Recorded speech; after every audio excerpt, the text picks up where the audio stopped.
Serial तुमसे तुम तक में आने वाला है अब तक का सबसे खतरनाक और दिल दहला देने वाला ट्रैक।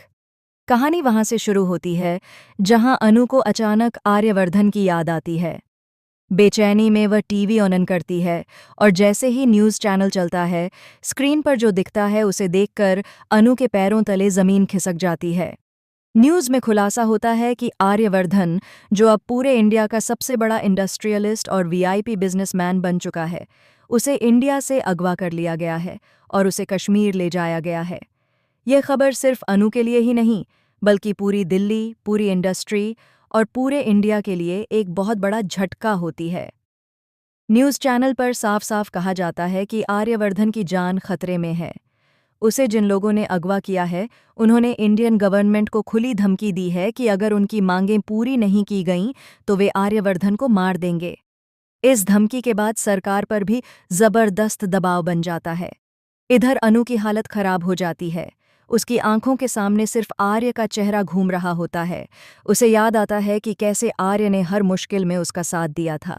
अनु बिना एक पल गंवाए फैसला कर लेती है कि वह आर्यवर्धन को बचाने के लिए कश्मीर जाएगी, चाहे इसके लिए उसे अपनी जान ही क्यों न जोखिम में डालनी पड़े। अनु चुपचाप अपना बैग उठाती है और घर से निकल जाती है, लेकिन रास्ते में झेंडे उससे टकराता है। जैसे ही झेंडे को सच्चाई पता चलती है, वह अनु को रोकने की कोशिश करता है। झेंडे कहता है कि कश्मीर जाना बहुत खतरनाक है, वहां मौत सामने खड़ी है। लेकिन तभी अनु झेंडे से कुछ ऐसा कह देती है जो पूरी कहानी का रुख बदल देता है। अनु कहती है, अगर आज आर्य को कुछ हो गया तो मैं खुद को कभी माफ नहीं कर पाऊंगी।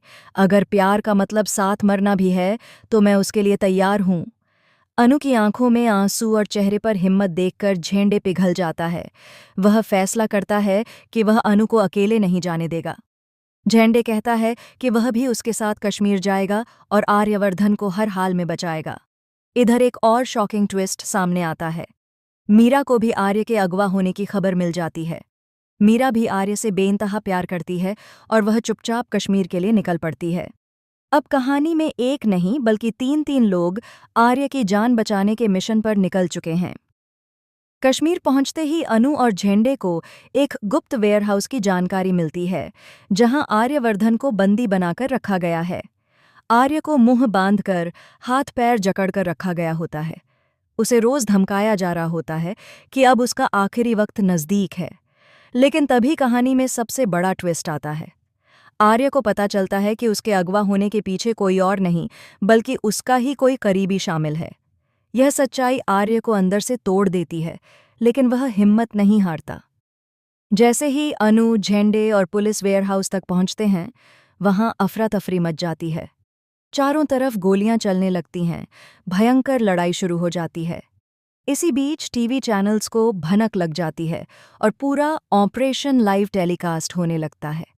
पूरी दिल्ली, पुष्पा जी, शर्मा जी और पूरा इंडिया टीवी स्क्रीन से चिपक जाता है। हर कोई देख रहा होता है कि कैसे अनु अपनी जान की परवाह किए बिना आर्य तक पहुंचने की कोशिश कर रही है। एक पल ऐसा आता है जब एक गोली सीधे अनु की तरफ बढ़ती है, लेकिन आर्य खुद को छुड़ाकर अनु के सामने आ जाता है और उसे बचा लेता है। वहीं दूसरी तरफ अनु भी आर्य को बचाने के लिए खुद को गोलियों के सामने खड़ा कर देती है। इस सीन को देखकर पुष्पा जी और शर्मा जी दोनों टूट जाते हैं। उनकी आंखों से आंसू बहने लगते हैं। उन्हें एहसास होता है कि जिस रिश्ते को वे गलत समझ रहे थे, वह रिश्ता सिर्फ प्यार नहीं बल्कि बलिदान की मिसाल है। लेकिन कहानी यहीं खत्म नहीं होती। आखिरी सीन में एक और शॉकिंग अपडेट आता है, जहां यह संकेत दिया जाता है कि आर्यवर्धन की जिंदगी का खतरा अभी पूरी तरह टला नहीं है, क्योंकि असली दुश्मन अभी भी आज़ाद है। अब सवाल ये है कि क्या आर्य और अनु इस तूफान से जिंदा बाहर निकल पाएंगे?